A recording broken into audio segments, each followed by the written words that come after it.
حضور اکرم صلی اللہ علیہ وسلم فرماتے ہیں عرفہ کا دن دعا کے لیے بہترین دن ہے۔ کون سا دن؟ عرفہ کا دن دعا کے لیے بہترین دن ہے۔ جو حج پر جائے وہ وہاں مانگے، جو نہ جا سکے، مالی حالات کمزور ہیں، کم از کم وہ اپنے مقام پر رہتے ہوئے وہاں تو دعائیں مانگے۔ ہمیں تو بس وہاں ہوتی کہ بھائی کل بقرہ عید ہے، کل بقرہ عید ہے، قربانی کرنی ہے، جانور کی ٹانگیں سیدھی کرو، اس کو نہلاؤ، اس کو گھنگرو باندھو، چھن چھن کریں، ہمیں ساری یہ فکر لگی ہوتی ہے، بس اس کو گلیوں میں ٹہلاؤ، یا پھر وہ شاپنگ میں ہی وقت گزر جاتا ہے۔ عرفہ کا دن دعا کے لیے بہت قیمتی دن ہے۔ رمضان شریف کے مہینے میں اور روزہ افطار کرتے وقت بھی دعا قبول ہوتی ہے۔ اچھا جی، رسول اللہ صلی اللہ علیہ وسلم فرماتے ہیں 3 قسم کے لوگوں کی دعا قبول ہوتی ہے۔ ایک ان میں روزے دار بھی ہیں، جب وہ روزہ کھولیں، روزہ کھولنے سے پہلے جب روزہ دار دعا کرتا ہے تو اس کی دعا ضرور قبول ہوتی ہے۔ زمزم کا پانی پیتے وقت بھی دعا قبول ہوتی ہے۔ کتنا خوش نصیب پانی ہے۔ امام جب غیر المغضوب علیہم ولا الضالین پڑھ کر آمین کہنے کے بعد رسول اللہ صلی اللہ علیہ وسلم فرماتے ہیں جب امام آمین کہے تو تم بھی آمین کہو۔ جب امام کیا کہیں تو تم بھی آمین کہو۔ امام ابو حنیفہ رحمۃ اللہ علیہ کے نزدیک آہستہ آواز میں آمین کہنا چاہیے۔ جس کی آمین فرشتوں کی آمین کے موافق ہو گئی تو اس کے پچھلے سارے گناہ معاف ہو جاتے ہیں۔ واہ بھائی واہ۔ سورۃ الفاتحہ کیا ہے؟ ایک بہترین دعا ہے۔ سورۃ الفاتحہ ایک بہترین دعا ہے، اس لیے سورۃ الفاتحہ کے آخر میں آمین کہی جاتی ہے۔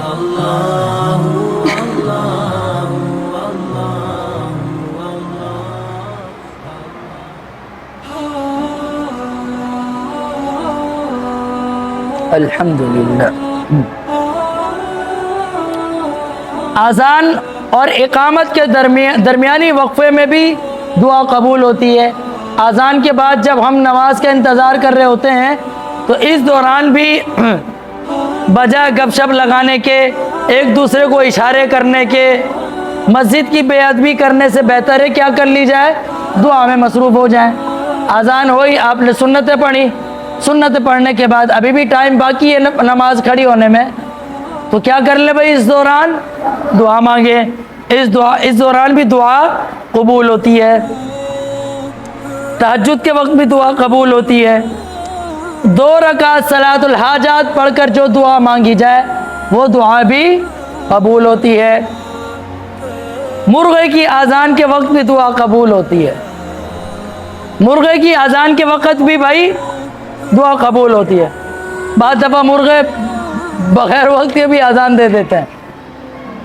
ہمارے یہاں گاؤں میں مشہور تھا جو مرغا بغیر ٹائم کے اذان دیتا تو اس کو ذبح کر دیتے تھے اور کہتے تھے کہ یہ بوڑھا ہو گیا، چلو بھائی اس کو ذبح کرو۔ مرغے سے بات یاد آئی، گاؤں میں مرغی بہت پالتے لوگ۔ جب کوئی مہمان آتا تھا نا کہتے تھے بھائی یہ مرغی پکڑو ذبح کرو، مہمان آئے۔ اب تو جگہ جگہ پر جو ہے نا اتنی مرغی کی دکانیں کھل گئیں۔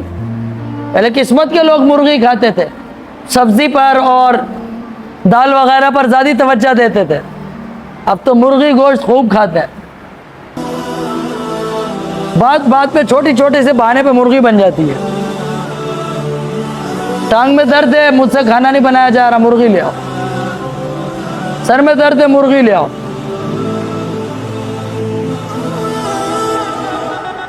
تو ہم نے یہ چیزیں بہت دیکھی ہیں کہ ہم جب 1 سال بعد گاؤں جاتے تھے بہت ساری مرغیاں ہوتی تھیں،